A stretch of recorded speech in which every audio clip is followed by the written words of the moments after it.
in general, when some grave crisis is declared that is threatening the safety of the United States, the alleged need to enter World War I, the threat posed by Japanese Americans after the attack at Pearl Harbor, the 9/11 attack, the COVID pandemic, the first target for attack are the civil liberties of American citizens, which we are always told must be severely abridged in order to combat the grave danger posed to our homeland. It's long been forgotten, but we must remember that well before January 6th, the U.S. Department of Homeland Security had already declared that the greatest threat to the U.S. homeland was not ISIS or Al-Qaeda or some foreign nation, but instead domestic extremists, far-right extremists to be exact. And top Biden advisors before his inauguration told the Wall Street Journal that enacting a new domestic war on terror proposed by then House Intelligence Committee Chairman Adam Schiff was one of their top priorities. So the declaration that the U.S. faced an insurrection due to January 6 was one of the most serious and one of the most dangerous claims that could be advanced. It is one of the few circumstances that strips all Americans of the most basic protections, such as the right of habeas corpus, a rather important right since it guarantees you the absolute right to petition a federal court to argue that you have been illegally and unconstitutionally imprisoned by the government. And it further empowers the federal government, which at that point was less than just 2 weeks away from being taken over by Joe Biden and the Democrats, with virtually unlimited power to spy on, infiltrate, detain, and even imprison anyone deemed to be part of this insurrection. So this word insurrection became of utmost importance to the corporate media. But the attempt to call this riot an insurrection immediately ran into some rather significant problems. To begin with, not a single person who entered the Capitol 2 years ago brandished a firearm. Rather unusual behavior for a group that was allegedly planning to stage a coup and overthrow the most powerful government in the history of humanity.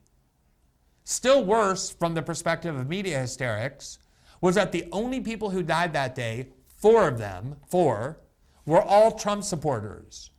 Trump supporters had killed nobody on January 6th. It was a bit difficult to convince the nation to view these events as some uniquely threatening coup carried out by savage and violent insurrectionists if they did not even manage to kill a single person, but instead 4 of them died without ever killing anyone or even pulling a gun. So now I'll pose a very easy question. When the American corporate media wants to propagate a narrative that's important to them, but they have no facts to support that narrative, what do? By now, the answer is as obvious as it is corrupt.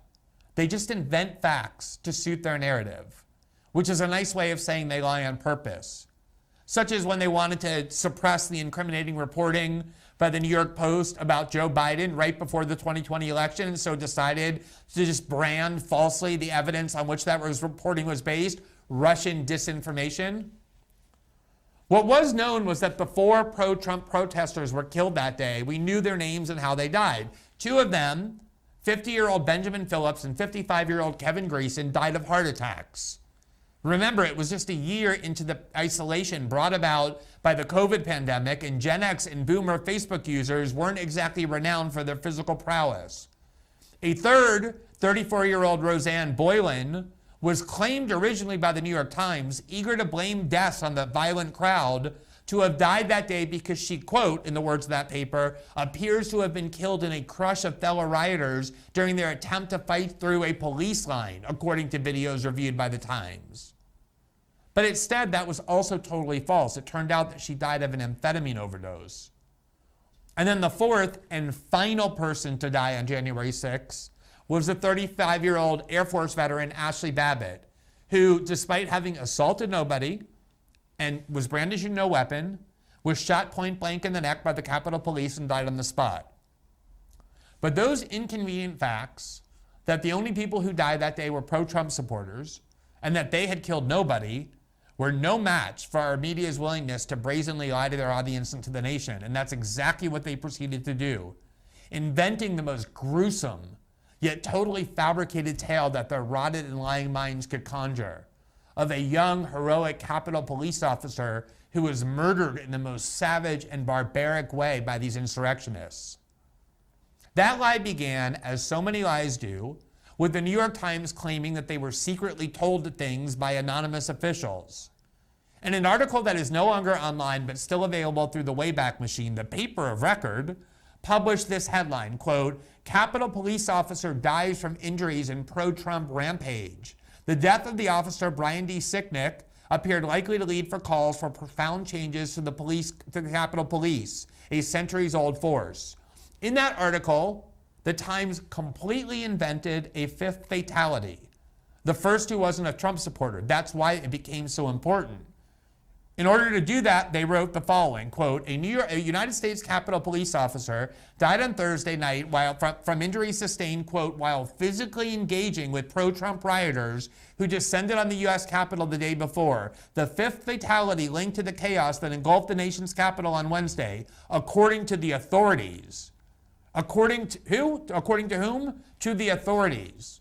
The officer, Brian D. Sicknick, was only the fourth member of the force to be killed in the line of duty since its founding 2 centuries ago. After the bedlam of Wednesday's siege and the recriminations that filled the airwaves the next day, a silence descended over the Capitol grounds late Thursday as hundreds of law enforcement officers from scores of agencies lined the streets to pay tribute to their fallen comrade. The circumstances surrounding Mr. Sicknick's death were not immediately clear. You can say that again.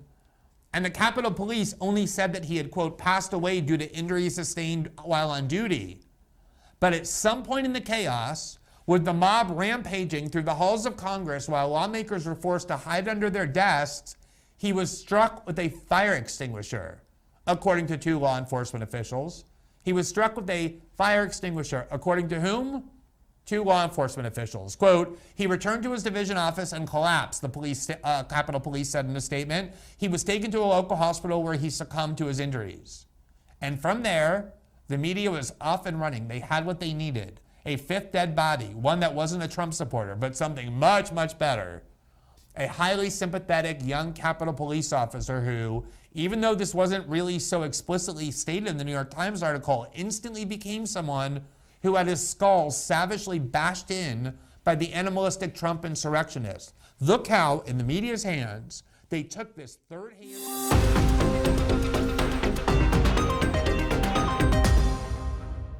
Thanks for watching this clip from System Update. Catch our full shows for free, live weekdays at 7 p.m. Eastern on Rumble, and join our locals community at greenwald.locals.com for all of my written journalism, exclusive after-show Q&As, and more.